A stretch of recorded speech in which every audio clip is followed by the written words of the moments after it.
The letters of Thornfield Manor. The Hartwell family had purchased Thornfield Manor for a fraction of its market value, dismissing the realtor's nervous warnings about its colorful history as small-town superstition.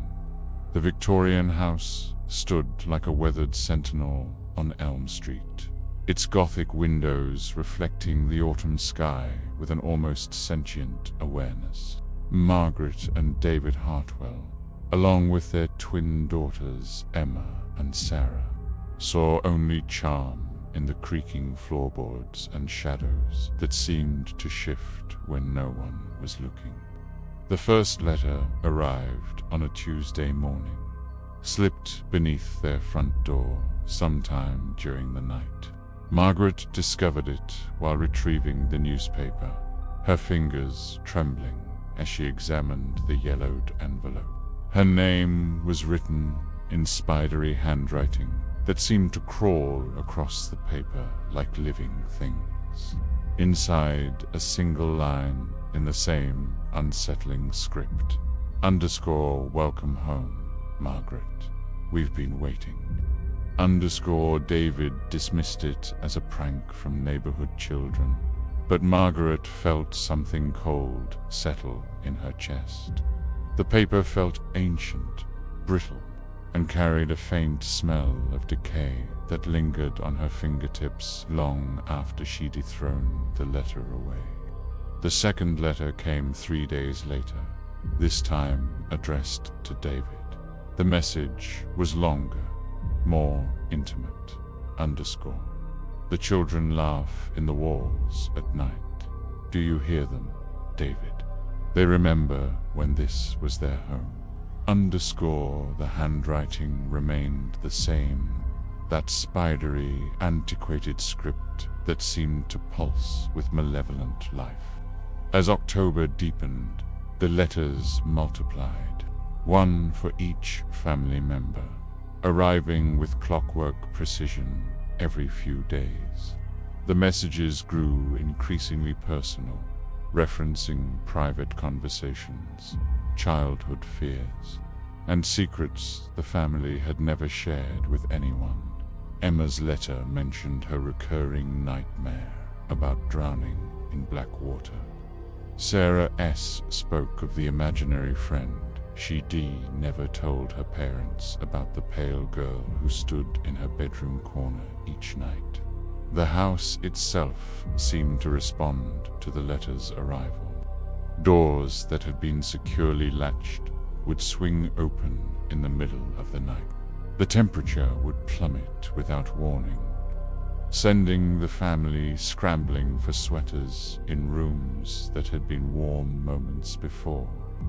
The twins reported whispers echoing through the heating vents, conversations in languages they couldn't understand but somehow felt in their bones. Margaret began researching the house's history, her investigation revealing a tragedy from 1923. The previous family, the Blackwoods, had died in a fire that consumed everything except the foundation and frame. The parents and their twin daughters had perished, but their bodies were never found. Local newspapers from the era mentioned strange occurrences before the fire, mysterious letters appearing throughout the house, written in the hand of the deceased patriarch who had died months earlier. The letters' content grew more disturbing. They began arriving daily, sometimes multiple times per day, appearing in impossible places, tucked inside closed books, slipped between clean sheets in the linen closet, even found inside the refrigerator among the milk cartons. The messages spoke of joining, of becoming one with the house, of the beautiful peace that awaited them in the flames. David installed security cameras, but they captured nothing, only empty hallways and rooms where letters would later materialize. The family considered leaving, but something held them back, an invisible tether that grew stronger with each passing day. They found themselves reluctant to venture far from the house, as if Thornfield Manor had become not just their home, but their entire world. The final letter arrived on Halloween night, addressed to the entire family in that familiar, crawling script. Margaret's hands shook as she read aloud, "Tonight, the Blackwood children come home. Tonight you understand why we chose you. Your twins match ours perfectly. The fire that took us will give us life again, and you will help us cross over. Thank you for keeping our home warm." As Margaret finished reading, the smell of smoke began to fill the air. Not the acrid scent of electrical fire, but something older, more organic, the smell of burning wood and fabric from another era. The twins stood at the top of the stairs, their eyes reflecting an impossible light, their mouths moving in silent conversation with invisible companions.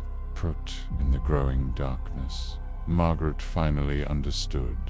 The letters hadn't been sent to them, they had been written by them, by the family they were destined to become. The handwriting was her own, aged and transformed by decades of death and longing. The Blackwoods hadn't died in 1923. They had simply been waiting for the right family to complete their circle, to provide the missing pieces of their eternal puzzle. As flames began to lick at the walls with supernatural hunger, Margaret realized that some hauntings don't end. They simply find new participants to join their endless, burning dance.